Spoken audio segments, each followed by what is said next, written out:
പേര് അമല ജോസഫ്. ഞാൻ പത്തനംതിട്ട ജില്ലയിലെ റാന്നി എന്ന സ്ഥലത്തുനിന്ന് വരുന്നു. ഞാനൊരു നേഴ്സാണ്. ഇവിടെ വന്ന് ഞാൻ ഉടമ്പടി എടുക്കുന്നത് ഒക്ടോബർ 12-ാം തീയതിയാണ്. ഞാനിപ്പോൾ റിസൈൻ ചെയ്ത് നാട്ടിലുണ്ട്. ഏകദേശം 5 മാസമായി ഞാൻ നാട്ടിലാണ്. റിസൈൻ ചെയ്യുന്ന സമയത്ത് ഞാൻ കുവൈറ്റിലേട്ടുള്ള ഒരു പ്രൈവറ്റ് ഹോസ്പിറ്റലിൻ്റെയും അതുപോലെ തന്നെ മിനിസ്ട്രിയുടെയും ഇൻ്റർവ്യൂ അറ്റൻഡ് ചെയ്തിട്ടുണ്ടായിരുന്നു. അപ്പോൾ ഈ മിനിസ്ട്രിയിലെ പ്രോസസ്സ് വളരെ സ്ലോ ആയതുകൊണ്ട് തന്നെ ഞാൻ പ്രൈവറ്റ് ഹോസ്പിറ്റലിൻ്റെ പ്രോസസ്സുമായി മുമ്പോട്ട് പോകുന്ന സമയമായിരുന്നു. അങ്ങനെ ഇരിക്കുമ്പോഴാണ് ഞാനിവിടെ വന്ന് ഉടമ്പടി എടുക്കുന്നത്. അങ്ങനെ നവംബർ 11-ാം തീയതി എൻ്റെ പ്രൈവറ്റ് ഹോസ്പിറ്റലിൻ്റെ ഏജൻറ്റ് എന്നെ വിളിക്കുകയുണ്ടായി.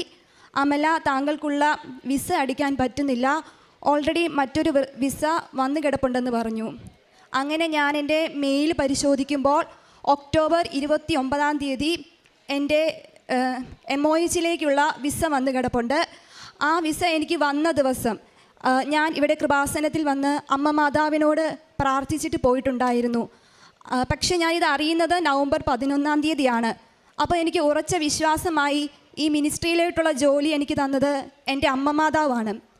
അതിനായി പിന്നീട് എനിക്കുണ്ടായിരുന്ന ഒരു പ്രോബ്ലം എന്ന് പറഞ്ഞാൽ മെഡിക്കൽ എടുക്കുക എന്നതായിരുന്നു. കുവൈറ്റിലേക്കുള്ള മെഡിക്കൽ അത്യാവശ്യം നല്ല രീതിയിൽ സ്ട്രിക്റ്റാണ്. അങ്ങനെ ഫസ്റ്റ് ഞാൻ മെഡിക്കൽ എടുക്കാൻ പോയി. ഞാൻ മെഡിക്കലി അൺഫിറ്റായി. എൻ്റെ ചെസ്റ്റ് എക്സ്റേയിൽ പഴയൊരു ഇൻഫെക്ഷൻ വന്നതിൻ്റെ സ്കാർ മാർക്ക് ഉണ്ടെന്ന് ഡോക്ടർ പറയുകയും അത് അൺഫിറ്റ് ആകുകയും ചെയ്തു. അപ്പോൾ എനിക്ക് അത്യാവശ്യം നല്ല രീതിയിൽ പേടിയുണ്ടായി. നല്ല രീതിയിൽ ഞാൻ ഈശോയോട് പ്രാർത്ഥിച്ചു. അമ്മ മാതാവിനോട് ഒരുപാട് കരഞ്ഞ് ഞാൻ പ്രാർത്ഥിച്ചു. ഞാൻ മെഡിക്കൽ എടുക്കാൻ വരുന്നതിന് മുമ്പായിട്ട് തന്നെ എനിക്ക് മറ്റൊരു തടസ്സവും ഉണ്ടായിട്ടുണ്ടായിരുന്നു. എനിക്ക് അപ്പോയിൻമെൻറ്റ് എത്ര നോക്കിയിട്ടും കിട്ടുന്നുണ്ടായിരുന്നില്ല. അങ്ങനെ 2-3 തവണ പല കമ്പ്യൂട്ടർ സെൻറ്ററിലും അക്ഷയ സെൻറ്ററിലൊക്കെ മാറി വന്ന് നോക്കി. എനിക്ക് മെഡിക്കലിനുള്ള അപ്പോയിൻമെൻറ്റ് കിട്ടുന്നുണ്ടായിരുന്നില്ല. അങ്ങനെ ഞാനും എൻ്റെ അമ്മയും അച്ഛൻ്റെ ഉടമ്പടി ധ്യാനം വീട്ടിലിരുന്ന് കൂടി നല്ല രീതിയിൽ ആരാധനയിൽ പങ്കെടുത്ത് പ്രാർത്ഥിച്ചിരുന്നപ്പോൾ എൻ്റെ അച്ചാച്ചൻ തിരിച്ച് എൻ്റെ വീട്ടിലേക്ക് വന്നത് എൻ്റെ അപ്പോയിൻമെൻറ്റ് ലെറ്ററുമായിട്ടാണ്. അത് എനിക്ക് ഒരു വല്ലാത്ത മറക്കാൻ പറ്റാത്തൊരു അനുഭവമാണ്. അതെൻ്റെ അമ്മ മാതാവ് തന്നതാണെന്ന് ഞാൻ ഉറച്ച് വിശ്വസിക്കുന്നു. അതുപോലെ തന്നെ മെഡിക്കൽ ഞാൻ അൺഫിറ്റ് ആയല്ലോ. അപ്പോൾ എനിക്ക് രണ്ടാമത് ഒരു ചാൻസും കൂടെ ഉണ്ട് മെഡിക്കൽ എടുക്കാനായിട്ട്. അങ്ങനെ നല്ല രീതിയിൽ ഇവിടുന്ന് വെഞ്ചരിച്ച് കിട്ടിയ ഉടമ്പടി വസ്തുക്കൾ 2 ആഴ്ച ഞാൻ പ്രാർത്ഥിക്കുന്ന സമയത്ത് ഉപയോഗിച്ചു. ഉടമ്പടി തൈലം എൻ്റെ നെഞ്ചിൽ തൊട്ട് പൂശി ഞാൻ പ്രാർത്ഥിച്ചു. അതിൻ്റെ ഫലമായിട്ട് ഞാൻ രണ്ടാമത് മറ്റൊരു സെൻറ്ററിൽ പോയി എൻ്റെ മെഡിക്കൽ എടുത്തു. അപ്പോൾ എൻ്റെ മെഡിക്കലിൽ ഒരു പ്രോബ്ലവും ഇല്ല. എല്ലാം എൻ്റെ ചെസ്റ്റ് എക്സ്റേ, എൻ്റെ ബ്ലഡ് വാല്യൂസ് എല്ലാം നോർമലാണെന്ന് വന്നു.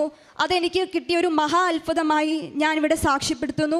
ഇതെനിക്ക് തന്ന എൻ്റെ അമ്മ മാതാവിനും ഈശോനാഥനും ഞാൻ കോടാനുകോടി നന്ദി ഇവിടെ കരയേറ്റുന്നു. അതുപോലെ തന്നെ എനിക്ക് ജനുവരി 6-ാം തീയതി പോകുവാനുള്ള ടിക്കറ്റ് അമ്മ മാതാവിൻ്റെ മാധ്യസ്ഥം വഴിയായി എനിക്ക് ലഭിച്ചിട്ടുണ്ട്. അതുപോലെ തന്നെ ഞാൻ പഠിച്ചിരുന്നത് ആന്ധ്രയിലും വർക്ക് ചെയ്തിരുന്നത് ഡൽഹിയിലുമായിരുന്നു.